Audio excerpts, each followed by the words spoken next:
Raih kesempatan mendapatkan modal bisnis total 1 miliar plus pembinaan. Vocational Entrepreneurial Challenge. Kesempatan ini hanya untuk siswa-siswi SMK.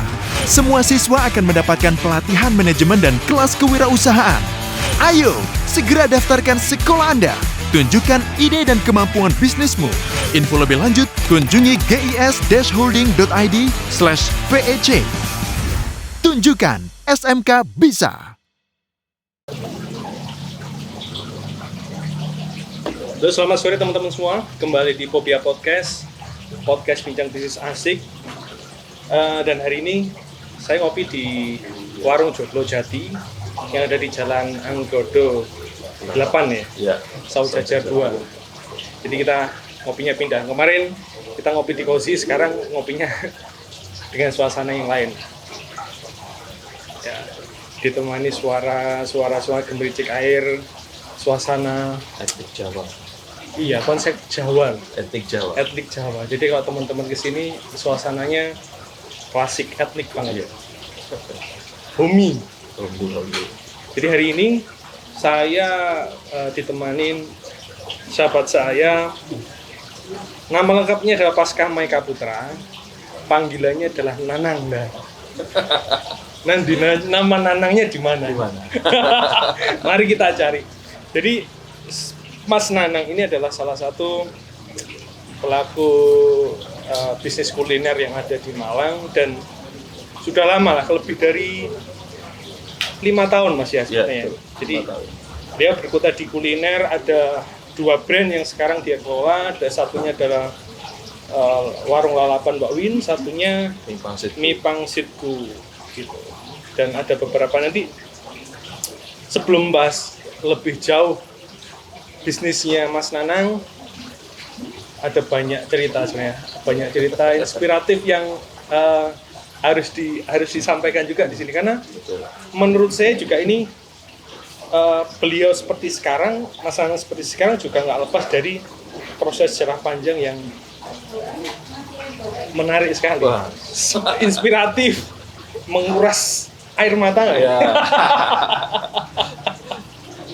Jadi kita kasih applause yang meriah untuk Mas Nanang. Alhamdulillah. Sehat. Gimana kabar? Alhamdulillah. Sambil diseruput kopinya, wah, Mas, iya. Kita tetap patuhi protokol kesehatan. Bincang-bincang sambil ngopi ya. Iya. Enak ini. Kita ngopi Sore-sore. Warung Joglo Jati. Ownernya siapa? Pak Agus ya. Ownernya Pak Agus. Sip, tempatnya luar biasa. Terasa suasana Jawa banget, Jawa banget. Biasanya kan dikelilingi sawah, Pak. Ini sebenarnya di sebelah ada sawah juga, Pak. Iya. Sawah-sawahan tapi. Sawah-sawahan. Alhamdulillah. Kita seruput dulu. biar Ngopi dulu, baru nanti kita ngobrol-ngobrol. Biar ngobrolnya lebih enjoy. Biar. Kita langsung dulu kopi panasnya, biar panas, tambah panas. Ya apa Mas, sekarang ya tetap menjalankan bisnis sesuai meskipun kondisi pandemi, tetap semangat. Tetap semangat. Tetap Jadi, optimis. Apapun kondisinya kita harus tetap jalan, tetap semangat, tetap berkarya. Kalau urusan sukses atau enggaknya kita pasrahkan sama yang di atas. Seperti hidup itu kan harus optimis, harus semangat. Kita pernah dibawa karena tidak ada usaha itu yang memungkiri, yang bohong terhadap hasil ini. Hasil tidak mengkhianati usaha. Tidak mengkhianati, dan bukan katanya Mario Teguh, bukan katanya siapa? Orang-orang yang motivator, saya ini pelakunya mulai dari nol. Saksi sejarahnya boleh ditanyakan yang masih di dalam atau di luar. Jadi mulai dari nol ya. Jadi teman-teman, saya ini bersama Mas Nanang ini dulu pernah satu alma mater. Sebelum akhirnya memutuskan untuk, tapi gini, Mas Nanang ini jauh lebih senior dibandingkan saya. Dulunya masuk di perbankan terbesar, salah satu perbankan terbesar di Indonesia, perbankan syariah terbesar. Dia mengawalinya dari titik nol, teman-teman. Jadi awalnya Nggak apa-apa saya Nggak sebutkan apa-apa, Mas ya. sampaikan aja. Jadi Mas Nanang dulunya itu sebelum tukang akhirnya sebelum akhirnya mencapai di puncak karirnya, dia adalah Tukang sapu, office tukang, boy. terus nyapu. Itu berapa lama Mas? Saya jadi office boy itu kurang lebih 2002 sampai 2008. Pada saat itu sudah di Bank Syariah itu ya? Sudah di bank ya, itu ya? Itu adanya Bank Syariah Hijau. Awal pertama kali? Ya, adanya Bank Syariah Hijau di Kota Malang. Bank Syariah Hijau di Kota Malang, awalnya nggak ngerti, nggak ada niatan. Jadi memang benar, kalau semua saya kaitkan dengan ibadah, silaturahmi itu bikin rezeki. Jadi awalnya itu nggak sengaja naik motor lewat di Jalan Ororodowo. Orang Malang tuh ngomong Ororodowo itu Slamet Riyadi. Itu ada gedung, dulu gedungnya Bapindo. Kalau nggak salah Bapindo. Gedung itu lama kosong itu. Kok ada teman. Saya ingat namanya waktu itu Pak Mohen. Beliau itu teman di asrama. Sudah ada juga. Orangnya sudah tidak ada juga. Itu juga cikal bakalnya juga. Satpam. Beliau waktu itu security. Saya pikir ngapain ini orang kok berdiri di gedung kosong. Berhenti saya. Berhenti ngobrol, akhirnya tahulah kalau di situ akan ada perusahaan perbankan. Akhirnya waktu itu karena saya waktu itu kerja di salah satu hotel di Malang, juga salah satu kafe terkenal di Malang juga. Oh iya. Ya. Jadi sebelum itu saya tiba-tiba ingat teman-teman, dia itu dulu juga pernah kerja di dunia malam. Saya dulu di dunia malam. Setelah itu ketemu Pak Hendra, akhirnya ngobrol. Ya. Apa dulu dunia malam? Ya ada lah salah satu salah Diskusi. satu kompetitornya ini loh, mana? Yang di gotong royong itu. Saya lupa namanya apa ya. Ya itulah. Ya pokoknya pekerja malam. Ya, pekerja dunia malam. Itu di hiburan malam. Hiburan malam. Yes, akhirnya saya kepingin waktu itu kok sebenarnya tujuannya bukan hijrah, tujuannya kepingin memperbaiki taraf hidup. Karena saya ini menikah di usia muda. Saya umur 21 itu sudah menikah dan saya memiliki anak di usia muda. Nah, akhirnya ketemu Pak Mohen itu, singkat cerita, naruhlah saya lamaran. Pertanyaan Pak Mohen waktu itu saya ingat satu. Kan gelem kerja apa ya Nanang gitu. Waktu itu saya bilang gitu, kamu mau kerja apa aja? Padahal Pak Mohen jadi apa? Pak Mohen waktu itu security. Security pertama itu Pak Mohen. Saya mau Mas, saya bilang gitu. Loh, Nang. Ini soalnya yang lagi butuhkan ini cleaning service, office boy. Wes kerja apa aja mau aku, saya bilang gitu. Waktu itu saya nggak mikirkan gaji ya. Karena saya waktu itu nggak mikirkan gaji, yang penting kalau saya itu naik ke perusahaan yang lebih baik, otomatis penghasilan akan naik kan. Gampangannya kan gitu.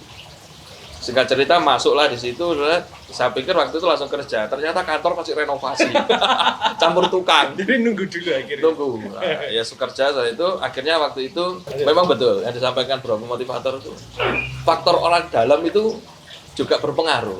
Makanya kita itu kenapa harus menjaring, membuat jaringan, membuat link, apa aja udah, siapapun, apa aja, kita berteman sama siapa, mau etnis apa aja kita berteman, karena faktor orang dalam itu kadang mempengaruhi. Kalau di bisnis mempengaruhi bisnis, kalau di karir juga mempengaruhi karir. Bukan berarti kita dalam tanda kutip cari muka, enggak. Artinya adalah, dan orang dalam itu pasti tahu lah kinerja kita, asalkan kita tidak memalukan orang dalam itu. Sama Pak Mohen hanya sepele waktu itu yang dilakukan. Lamaran saya itu tiap hari ditaruh di atas. Tiap hari itu ditaruh di atas gini. Setiap kali ada lamaran masuk, taruh di atas. Akhirnya pilih itu dulu. Akhirnya ada salah satu staf yang membidangi bagian umum, namanya Mas Tono. Beliau juga beliau orang berjasa kedua saya. Akhirnya karena berdasarkan referensi dari Pak Mohen itu dipanggil, saya diwawancara. Kerjanya apa Mas? Dulu backgroundnya apa? Ya saya sampaikan. Ya kalau saya dulu itu waktu di hotel saya housekeeping. Housekeeping itu ya sama aja dengan membersihkan kamar itu. Ya saya ceritakan saya nata bed itu hanya dalam waktu tidak kurang dari 5 menit untuk king size. Gimana dalam 30 menit kamar itu siap untuk dimasuki tamu, saya ceritakan. Akhirnya saya dites, masuklah itu. Masuklah. Posisi waktu itu saya jadi cleaning service, posisi saya D3. Saya dulu informatika, manajemen informatika. Sudah. Tapi kalau salah kan pas habis itu Saya terus kuliah lagi. Nah iya maksudnya karena pengen mengupgrade diri ya. Betul. Pengen Karena mengupgrade diri. saya waktu jadi cleaning service itu posisi saya D3. Oke. Tapi saya tidak menyampaikan D3, saya ngelamar pakai ijazah SMA aja karena matinya. Akhirnya dengan Pak Jumartono ini saya diberi kepercayaan. Ya saya bekerja dengan sebaik mungkin. Apa yang jadi tugas, balik lagi. Yang tugas saya kebersihan, ya saya harus bersih. Harus bersih, apa mudah ngebersih. Nah, akhirnya lama-kelamaan pekerjaan bisa saya kuasai. Orang bekerja itu tidak melulu seperti paku. Jadi kalau nggak dipukul jalan, baru jalan, nggak bisa. Perusahaan nggak seneng. Kita pun jadi owner pun kalau ada punya anak buah, kalau tidak punya inisiatif, ya susah. Sorry, dulu kalau nggak salah ada info, jadi waktu di perbankan itu statusnya sebagai office boy, tapi juga diperbantukan sebagai talent. Iya, Clearing. Jadi gini ceritanya, kok bisa saya ke clearing? Itu kan stepnya Ya, stepnya itu. menuju. Ya, karena dasarnya apa yang saya lakukan itu pertama jangan berupa materi, artinya bekerja itu jangan melulu materi. Tulus saya. Pokoknya jangan perhitungan lah. Yang penting karena pada waktu itu saya gini, saya masuk di dunia perbankan, saya tanpa harus sekolah, saya harus menjadi sekolah akuntansi. Di sini ini ladangnya gitu loh. Nah, tinggal kita mau nggak belajar. Nggak belajarnya itu tinggal tunggu momentum aja. Jadi ceritanya clearing itu, saya itu ada lagi staff yang namanya Mas Vero. Mas Vero itu back office dulu. Saya itu tiap pagi, kalau ngepel sama Mas Vero itu disuruh ngeprint. Saya baru tahu ya setelah tahu dalamnya perbankan. Saya disuruh ngeprint kertas continuous form. Itu yang printer itu nggak berhenti 1 jam. Nah, ternyata saya nggak ngerti. Pokoknya saya diajari Mas Vero, ya meskipun nakal sih, sharing password kan. Iya, itu pakai itu loh, LX itu. Karena saya basicnya manajemen informatika, ya tahulah kalau sekedar ngeprint. Saya nggak ngerti apa itu kertas itu tebalnya segini. Iya, tiap hari. Dari situ udah. Intinya pokoknya disuruh kerjakan. Suruh fotokopi. Saya disuruh bersihkan ATM, saya bersihkan ATM. Intinya ikhlas. Apa aja pokoknya dilakukan. Terus sama ada supervisor namanya Pak Ari Dharma. Beliau tuh dulu manajer operasional.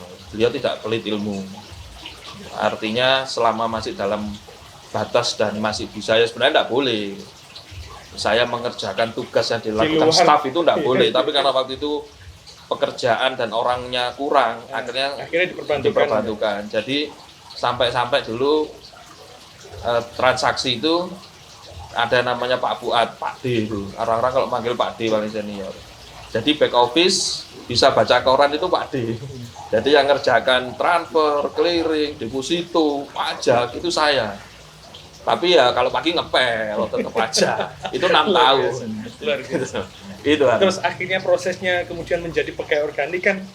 Kalau Mas Nanang saya keluar dulu. Sempat keluar kan? Ya, saya keluar. Jadi ibarat panah ini mundur untuk maju. Jadi memutuskan untuk keluar, tapi di sela-sela keluar ini ternyata beliaunya sekolah lagi. Ya gitu Mas. Ya. Jadi gini ya, tidak semua apa yang kita harapkan itu bisa berjalan mulus. Ya. Karena pada waktu itu secara loyalitas boleh ditanyakan sama teman-teman, loyalitas saya tanpa batas. Tapi tidak berharap lebih, artinya ilmu, kembali lagi saya ilmu. Karena saya tidak tahu, pada andai kata loyalitas saya itu tadi berorientasi uang, mungkin saya tidak dapat ilmu. Oke. Yang disampaikan Hari benar, mundur untuk melesat ke depan. Setelah saya lulus S1, dengan harapan pada saat rekrutmen karyawan baru kita masuk, ternyata saya enggak ikut, ya kan. Nah itu bisa dibayangkan. Nggak ikut, tapi pada saat itu memang sudah naruh lamaran lagi atau gimana? Ya artinya bukan tidak ikut apa ya, artinya tapi rencana hidup itu nggak semulus yang kita pikirkan kan. Ya akhirnya setelah lulus ya saya ingat waktu itu ya sempat ada 1-2 bulan perasaan kok gini ya. Tapi waktu itu ada teman, ada ya staff yang membangkitkan saya. Namanya Mas Jani. Saya masih ingat kalimatnya. Beliau MT, datang masih muda, seumuran saya waktu itu. Datang ngomong gini, Nang, yang dibutuhkan sekarang itu bukan jalan cepat, tapi loncatan yang jauh. Saya mikir, apa ya? Nggak ngeh waktu itu. Oh ya wis.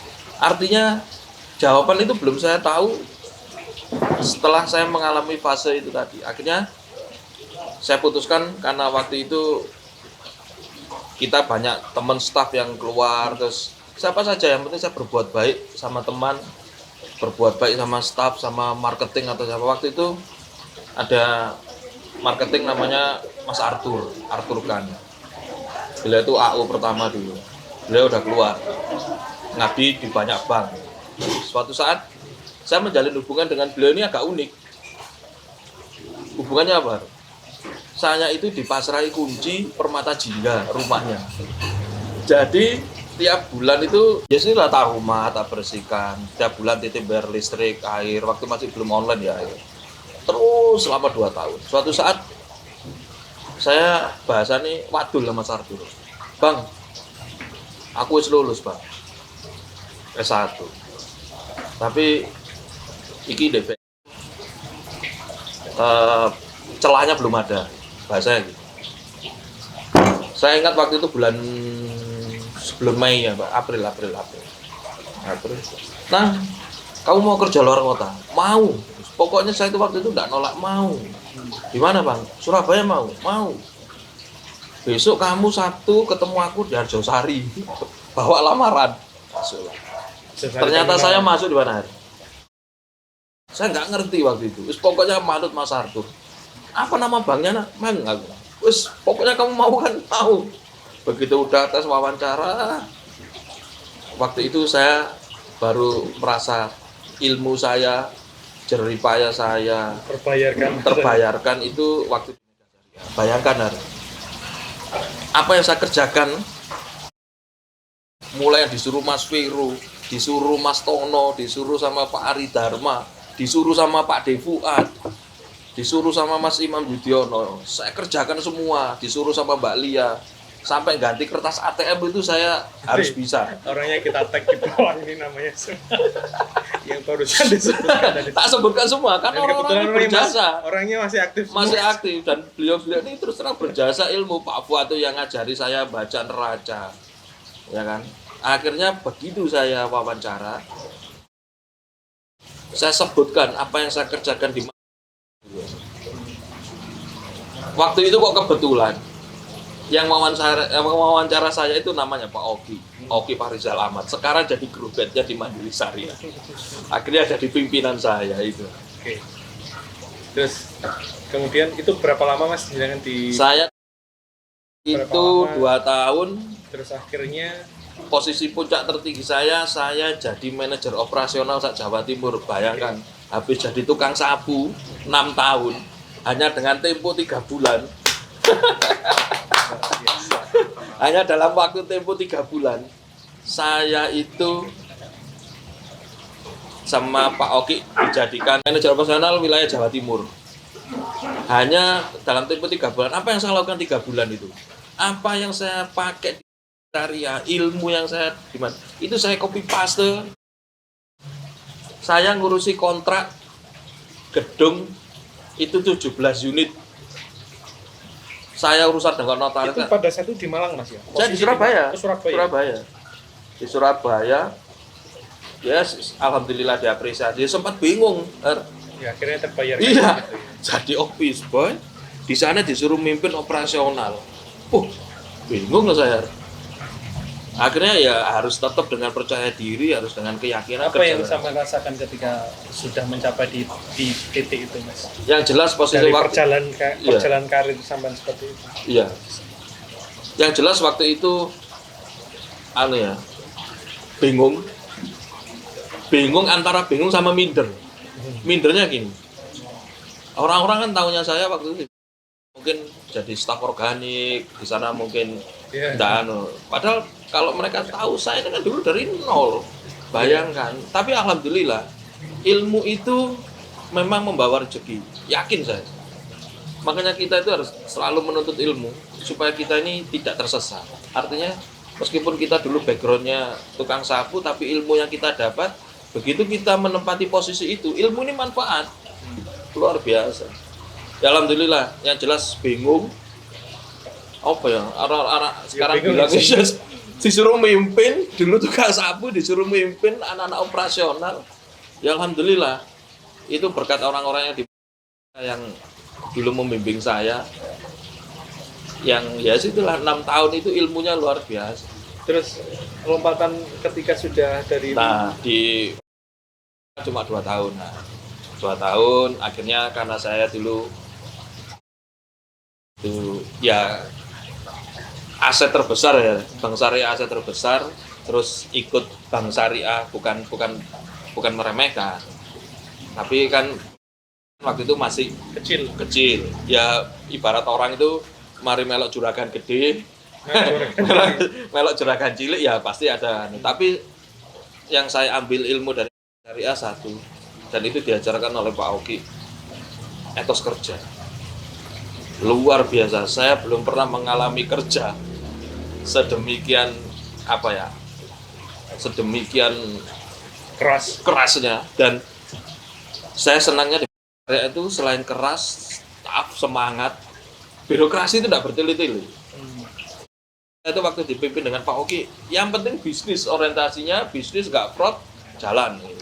Itu kan. Oke. Nah, kemudian masuk di tahun berapa itu, Mas? Akhirnya 2010, 2008 saya keluar, masuk di 2 tahun, 2010 saya kembali. Nah, ada satu orang yang berjasa waktu itu. Oke. Ini sebelum ngobrol lebih lanjut. Oke, lanjut. Biar lebih seru obrolannya, kita seruput. Siap. Sambil kita makan gorengan. Enak. Ternyata enak Mas, yang ngopi ini Mas. Iya, enak ini. Suasananya Tempatnya enak, kopinya enak. Ya, terus angin semriwing. Joglo Jati. Joglo Jati. Dekat sama rumah. Enak, tempatnya enak. Atem ini kita kari kopro tok nyampe. Iya. Cocok. Tempat nongkrong cocok. Oke. Kita lanjut yang tadi masuk lagi di 2010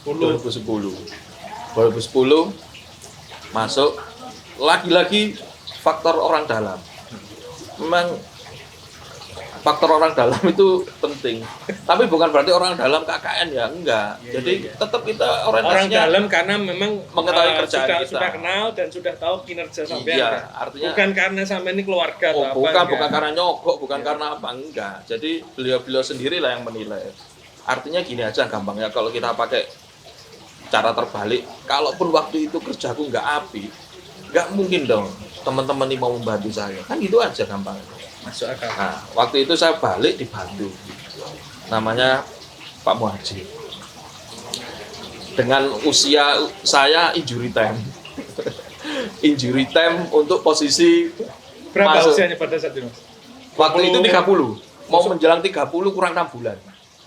Karena waktu itu masuk ke perbankan untuk laki-laki maksimal di usia 30. Waktu itu, nah, masuk dengan dibantu teknis beliau seperti itu. Ya, alhamdulillah saya ketemu orang-orang yang baik dalam hidup saya. Dan alhamdulillah sampai sekarang ya kita masih akrab, kita masih dan saya tidak tahu apa yang beliau lakukan di dalam. Pada saat itu ketika masuk jabatannya sebagai apa? Nah, waktu masuk awalnya saya ditawari jadi manajer operasional di Kendari. Karena backgroundnya sebelumnya manajer operasional. Karena saya waktu itu bilang, Pak, aku posisi terakhir manajer operasional. Akhirnya ketika masuk yang baru ini, yang balik ke BSM, diusahakan untuk nyari posisi yang kurang sama. lebih sama dengan ekspertis yang sama. Ditawari. posisi cabang Kendari ya, Sulawesi. Udah oke. Udah jalan tes, tinggal satu tahapan. Saya disuruh tes ke Jakarta ketemu direksi ya. Posisi pertama, saya tidak punya saudara di Jakarta. Ke Jakarta itu butuh biaya. Wawancara sama direksi itu, kalau direksinya capek, pegel ya mulai kita ditinggal. Nah terus saya di Jakarta piye? Ya memang jelek sih. Itu jangan ditiru. Itu pesimis saya. Akhirnya saya bilang gini, wis Pak, yang sesuai wewenang di Jawa Timur aja waktu itu di Kanwil. Karena waktu mungkin saya paham, karena pertimbangan juga faktor keluarga juga. Iya, faktor keluarga. Karena sudah punya keluarga keluarga, benar. Akhirnya baliklah saya jadi operasional officer.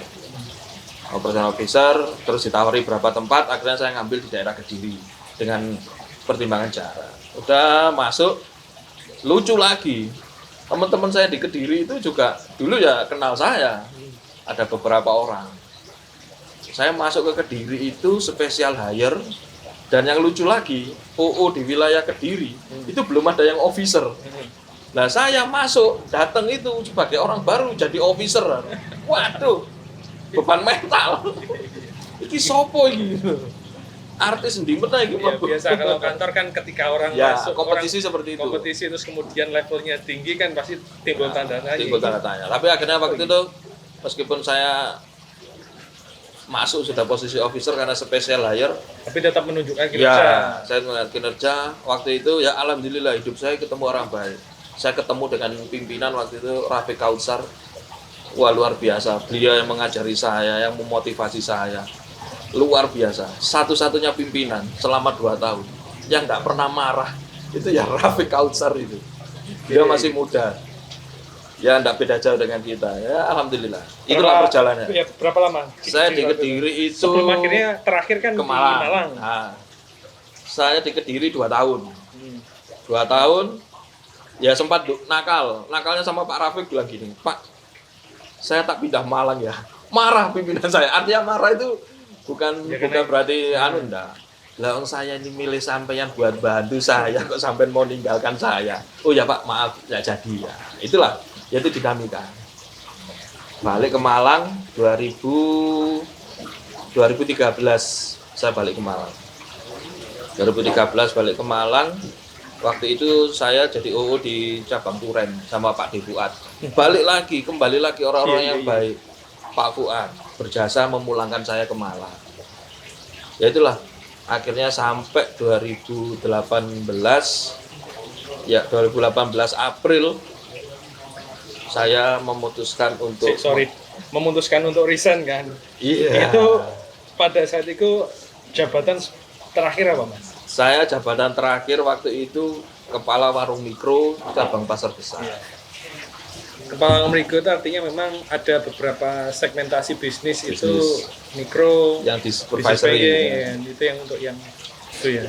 Iya, akhirnya saya putuskan untuk resign itu. Bro. Jadi ini sebelum saya jawab enggak masalah gini, ini kan kalau dengerin runtutan ceritanya tadi kan ini udah sini udah ya, mau klimaks nih kan. Klimaks. Ini ekspektasinya orang ini pasti setelah ini mungkin sudah di top ya. Tapi udah begitu menjelang klimaks ternyata memutuskan nih jalurnya. Ya. Yang jelas saya memutuskan untuk tidak berkarir menjadi seorang profesional, seorang karyawan di perbankan.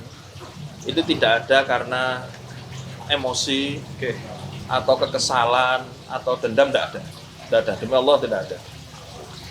Karena pada saat itu ada 2 pilihan, ada 2 alasan yang membuat saya akhirnya yakin sampai di sini saja. Nah, tergantung awakmu kepingin yang mana, tahu alasan yang mana. Sebelum dilanjut, kita kembali setelah pariwara berikut. Oke, siap.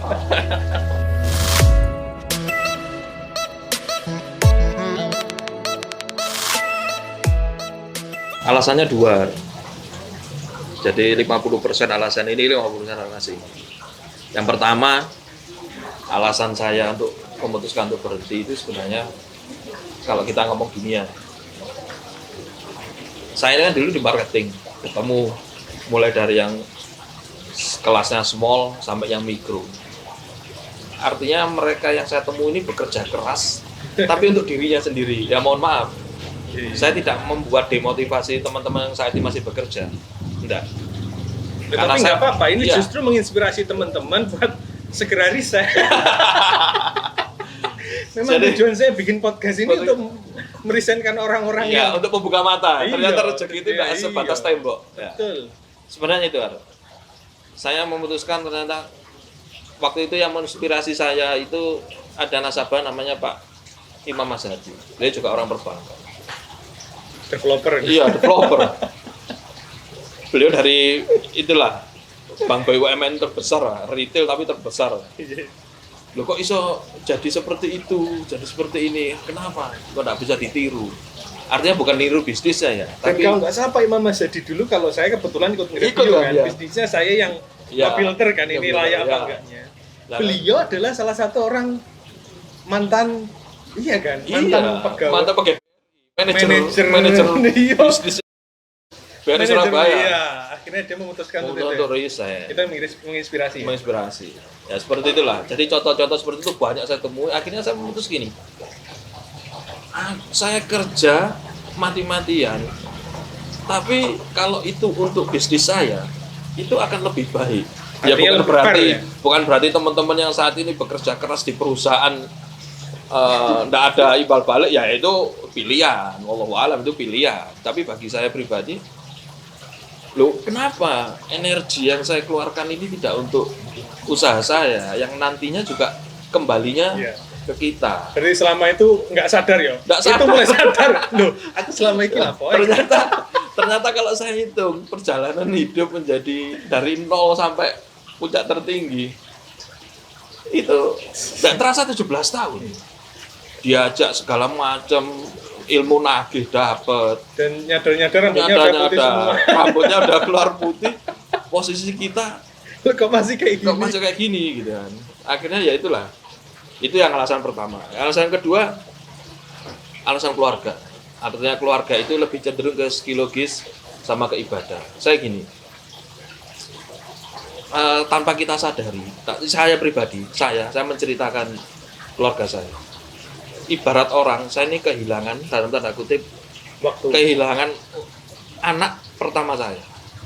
Bayangkan hari, mulai tahun 2002 saya kerja, ya berangkat pagi jam 6 waktu jadi OB malah lebih ekstrim berangkatnya. Pulang juga malam, ya kan. Pokoknya kalau kerja itu ketemu 4 adzan kan, hari, kecuali subuh. Nah, tahu-tahu ini anak itu udah dewasa. Bayangkan, saya itu cuma ada waktu itu ngomong sama dia, itu waktu di SD di atas motor, ngantar sekolah.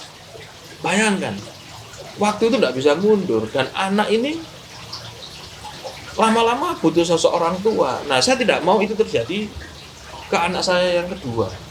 Akhirnya saya putuskan itu salah satu faktornya, ya saya harus balik ke keluarga. Iya kan, balik ke keluarga. Keluarga itu luar biasa. Keluarga itu luar biasa. Pertanyaan sekarang gini, kita kalau sakit nih, ya memang sama perusahaan dikasih asuransi. Apakah perusahaan itu merawat kita? Dalam arti merawat secara psikologis. Siapa yang memandikan kita kalau bukan keluarga? Paling perusahaan ngirimnya papan bunga kan gitu kan. Setelah itu selesai sudah. Setelah itu selesai, akhirnya Digantikan orang lain. digantikan orang lain. Nah, disitulah kenapa saya kok kepingin keluar itu karena 2 faktor itu. Saya ingin berusaha untuk usaha saya. Yang kedua, saya ingin menjadi manusia yang merdeka untuk keluarga saya. Tidak ada yang membatasi saya. Oke. Gitu kan semangatnya. Dan perlu disampaikan juga pada saat memutuskan untuk keluar bisnis apa yang dirintis pada saat itu? Jadi gini ya. Tapi ya kalau mau Itu sebelumnya tapi sudah ada ya. udah Jadi masih kerja sudah merintis. Jadi kita itu kalau Sudah menyiapkan batera. sudah menyiapkan kapal sebelum memutuskan. Jadi awal itu usaha mie ya. Saya punya mie tahun 2011 di Rumah Sakit Saiful Anwar. Mie dipegang oleh istri. dipegang oleh istri 2 tahun, alhamdulillah jalan lancar Sustain luar sampai biasa sekarang. sampai akhirnya tanpa saya sadari bayar tukang itu dari uang mie. Ini saya kalau bukan berarti sombong ya, artinya saya menggambarkan ke teman-teman dari mie pun kita masih bisa berbuat. Saya 2013 bangun rumah, biaya tukang selama 3 bulan itu saya ambilkan dari jualan mie. Waktu itu harga tukang masih sekitar 75 atau 70 kalau nggak salah harga tukang. Iya. 3 bulan waktu itu tukang. Jadi teman-teman bisa kalkulasi lah. Suatu saat, nah dari situlah otak saya ini mulai keracunan. Jadi teman-teman yang saat ini bekerja punya usaha, kalau posisinya keracunan dengan income lain, itu segera putuskan daripada jenengan mendolimi perusahaan. Serius.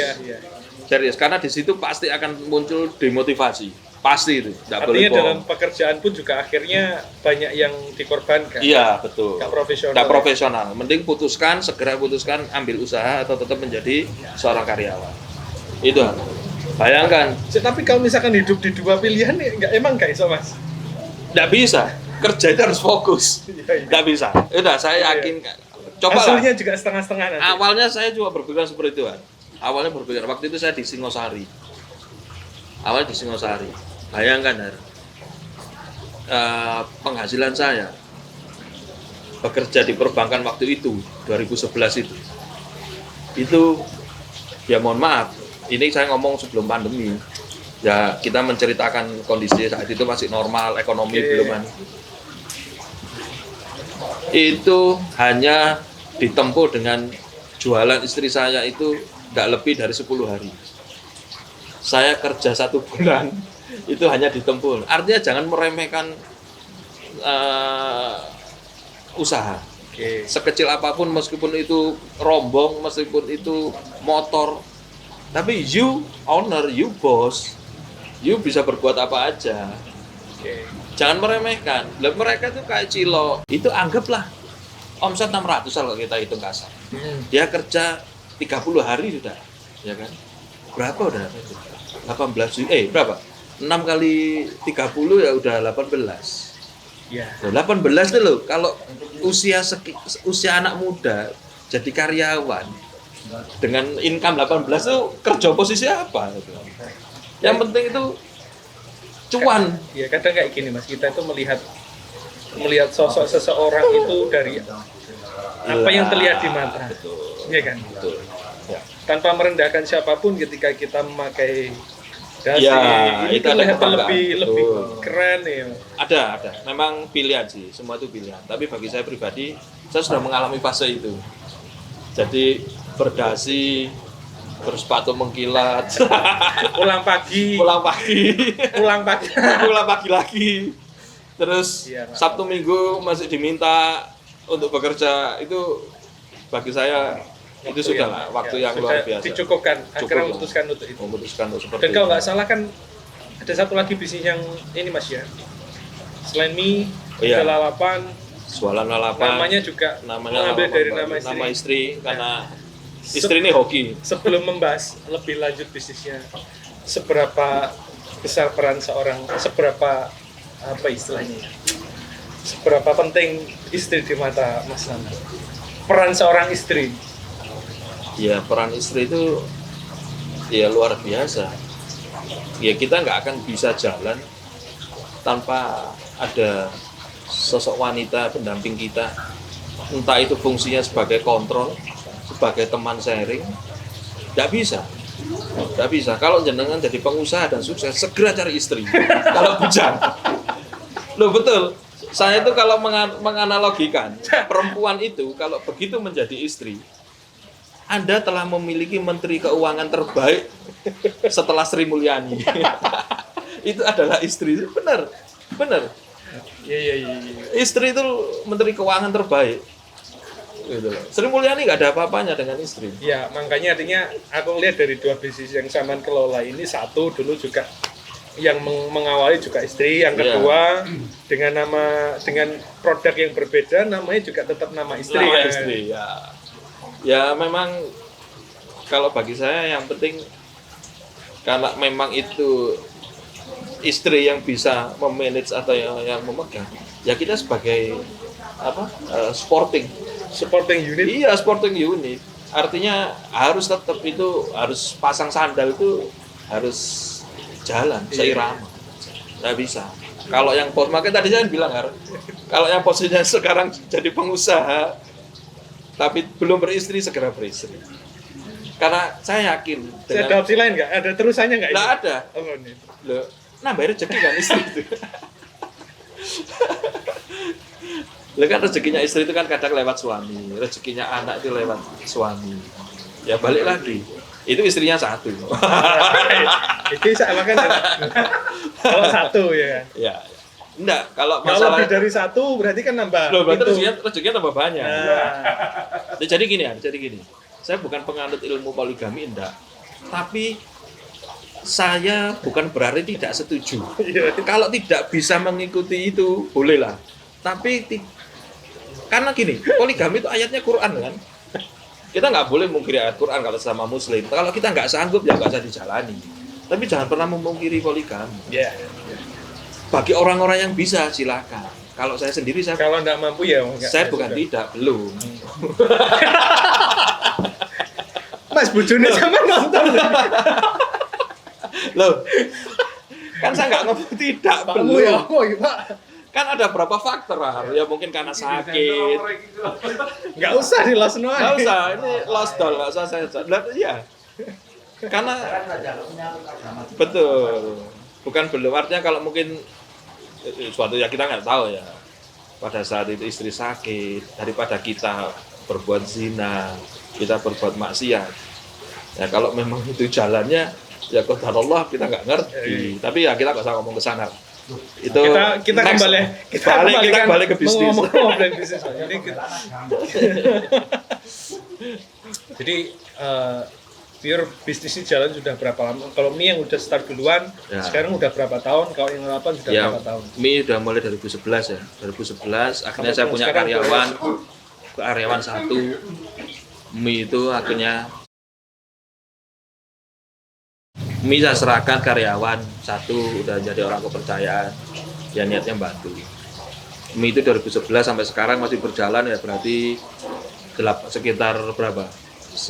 2020 lah, 2021, 2011, ya hampir 10 tahun ya, 10 tahun. Kalau lalapan ini itu baru jalan 5 tahun. 5 tahun. Tapi memang ekspertisnya Mas Nanang ini di kuliner ya memang. Ya, kan dasarnya hobi ya. Saya ini kan hobi makan. Iya. Hobi makan. Jadi teman-teman, kalau saya biasa makan sama Mas Nanang ini keliling pada saat ngantor dulu, makannya menurut saya enak, belum tentu di lidahnya enak. Ya, Jadi kalau saya ngomong ini memang lidahnya tajam. Jadi kalau nggak enak ya wes gak enak gitu. Kecuali kalau makannya di sendiri ya pasti enak. Karena tapi emang kayak gitu dulu. iya. Kuliner ini kalau nggak taste-nya worth it banget, tanganan opo ini. Ya, betul. Karena ya memang kuliner itu terbagi berapa segmen ya. Kita Kalau masuk itu menurut- memang penting juga sih. Ya. Jadi kadang itu produk Kualitas produk. ya sebenarnya kan menikmati makanan itu kan sebenarnya tergantung selera dan tergantung senangan. Karena saya ini kan bukan diarani tua mall kan, tapi karena saya sama orang tua dulu itu enggak pernah diajak ke tempat makan yang seperti sekarang ya. Jadi bagi saya makanan enak itu karena dulu itu ya seperti kelas sate, gulai, krengsengan, semur, daging itu udah merupakan makanan mewah. Tapi buat ngomong kita. kayak gitu Mas, ngomong enak itu subjektif banget loh. Betul. Ngomong enak itu bisa Betul. dia ngomong enak karena tempatnya enak. Karena kayak tempatnya misalnya enak. suasananya enak. Ya, Bisa jadi dia ngomong enak karena memang kualitas produknya memang enak gitu kan. ya, betul. Memang makanan itu banyak faktor variabelnya yang mendukung. Ada yang sebenarnya di Malang ini tanpa kita sadari ya, kalau kita ngamati ya, wilayah tempat kita makan itu juga mencerminkan variabelnya konsep makan. Contoh nih, ya mungkin salah ya. Ini persepsi saya, analisa saya. Di Malang ini kalau mau cari makan yang suasananya enak, Itu coba teman-teman cari yang lokasinya di jalan gunung-gunung. Oh. Ya kan? Di tengah kota di gunung-gunung. Iya. Tapi jangan ngomong murah loh ya. Tempat enak, ya kan? Kawi. Nah, daerah Bromo. gunung-gunung kayak di Jalan Guntur, jalan apa, pokoknya wilayah hampir ke Jalan Ijen sana. Nah, tapi kalau mau cari tempat makan yang murah tapi banyak, itu agak ke barat. Ya kan? Ya mohon maaf, saya tidak menskeptiskan teman-teman yang ada di sana. Tapi enggak. mungkin juga karena ini juga Mas, faktor apa istilahnya Ya, faktor lokasi ya. lokasi, betul. Karena di situ mayoritas memang mayoritas. populasinya Nah, kayak misalkan populasi, di jalan boleh, gunung-gunung itu kan memang populasinya perumahan elit. Ya, Ya kan? boleh. Kalau yang barusan Mas Ana sebutkan itu memang mayoritas memang mahasiswa. Mahasiswa, ya. Iya kan? Ya. Yang Ya. penting murah, oke. Ya. Jadi memang tidak apa-apa. Itu memang bentuk Nggak dari salah, variabel kan? kuliner. Jadi tinggal kita mau lari kemana. Seperti kayak ini warung Joglo Jati. Warung Joglo Jati ini kan Keluarga banget. keluarga banget ini, enak, homey, terus tempatnya ini Jawa banget, klasik. Kalau saya boleh ngomong, kalau teman-teman masih ingat, ya kayak ngopi ambil Kamandanu. Gitu. Ngopi rasa ngopi suasana tutur Suasana tinular. tutur tinular. Ini kalau ditambahi backsound tutur tinular asik ini. Oh tempatnya. no, sing lagi ini gone. Jadi podcast. enak ini. Jadi saya senang kalau suasana seperti ini senang. Nah, ini kan kita nongkrong enak, ngobrol santai. Kalau makan ya kita cari tempat yang makan. Dan kita nggak ngerasa sudah berjam-jam jam-jam di sini.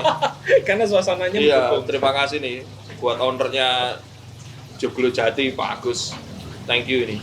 Sudah dikasih tempat, kesempatan. Optimisme, semangat, Ya, dan juga harus punya formula yang kira-kira apa yang bisa kita lakukan sekarang. Betul, Kalau kita betul. mengandalkan memang pola yang lama sudah nggak berlaku sekarang, kita Ya, harus kita upgrade. nyari pola yang baru Ya. apa? Gitu kan? betul. Betul lah, setuju. Saya setuju. Jadi intinya ya kalau misalnya kita nggak ketemu sama pakai formula ini ya kita pakai cara yang satunya. Kira-kira Ya. formula apa Mas yang bisa kita terapkan sekarang Mas? Yang jelas kita sesuaikan dengan kondisi sekarang ini. Ya kalau saya pribadi ya, mohon maaf. Semoga analisa saya ini salah. Karena gini, formula itu nggak bisa jadi efektif untuk kita, nggak efektif untuk lain ya. Ya. Ini menurut Mas Anang Betul. ini. Kalau saya ngamati dari beberapa teman-teman yang jualan UMKM kelas di jalan, ini analisa saya. Ya, mohon kalau misalnya ada yang salah boleh dikomentari. Yang tidak terhit secara signifikan itu kuliner yang harganya di bawah 10 ke bawah. Oke, yang murah banget Ya, sekalian. murah banget sekalian, tapi tidak murahan. Nah, saya kalau ngomong lagi ke atas, masyarakat kita ini mengalami degradasi, penurunan. Contoh gini, saya susah ngomongnya gini, yang biasanya jajan 25 ribuan, 30, itu sekarang itu dengan pandemi ini mereka mau menjajan itu menurunkan speknya, yang 20, yang 15, gitu loh. Nah, yang 15 juga akan menurunkan yang 10. Masuk akal. Nah, ada Karena daya beli, beberapa daya seperti itu beli. karena daya beli. Nah, akhirnya makanya kenapa kok saya di mie itu meskipun di luaran kita sebagai pengusaha itu pasti akan tergencet laba kan, karena bahan di luar naik, kita mau menaikkan harga jual kan tidak mungkin. Iya. Ya kan? Tapi bagaimana barang kita ini, kalau saya ya strateginya, bagaimana makanan kita ini andai kata kita kemas sedikit itu bisa naik level untuk misalnya Amit dibawa rapat, dibawa seminar, dimakan oleh packagingnya iya dimakan pada saat rapat dokter-dokter gitu loh. Itu strategi kami sih sebenarnya. Ya kalau mungkin teman-teman ada strategi lain mau komentar ya silakan. Ya, kita terbuka aja. masuk akal. Kita terbuka aja kalau ada saran-saran komentar apa. Yang penting satu harga bagi saya tetap harus belajar, kepada siapapun saya harus belajar. Yang penting satu prinsipnya, kalau bahasa apa ya, bahasa Jawa ini gini ya, nek dikandani wong iku ojo ndelok sapa sing ngandani, tapi rungokno apa sing dikandani. Itu luar biasa. Saya coba terjemahkan ya. Ya, coba ditranslate dah. Tapi kayak dawa. Ya intinya kita belajar dengan siapapun ya, tanpa Ya. melihat dia statusnya Iya.